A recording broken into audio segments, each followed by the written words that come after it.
Ассалаумағалейкум, Америкадағы жігіт арнасына қош келдіңіздер. Міне бірінші жер сілкіністі өткіздік кеше. Яғни Санта-Кларита Лос-Анджелес аймағына кіреді. Сол 4 пен 5 балдың арасында жер сілкініс болды, бірнеше секунд. Соның қай күшімен болғанын қазір жалюзимен көрсетіп көремін, шайқалған. Сол жер сілкініс болған кезде заттар былай қимылдады ғой.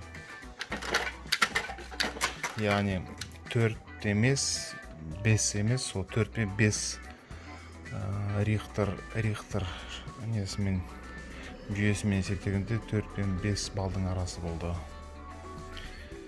Сол мына үйлердің барлығы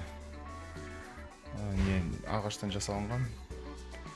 Осындай қабырғалары жеңіл, сол себептен жер сілкініс жиі болатын болғаннан кейін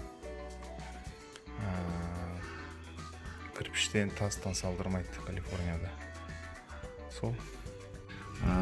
Жалпы ешбір бұқаралық ақпараттарда бұл туралы ешнәрсе жазып жатқан жоқ. Қызық болғанда бізде сәл жер сілкініс болса бірден жазады ғой. Осындай деп. Басқа жаңалық жоқ. Сау саламат болыңыздар, осы арнамызда қалыңыздар.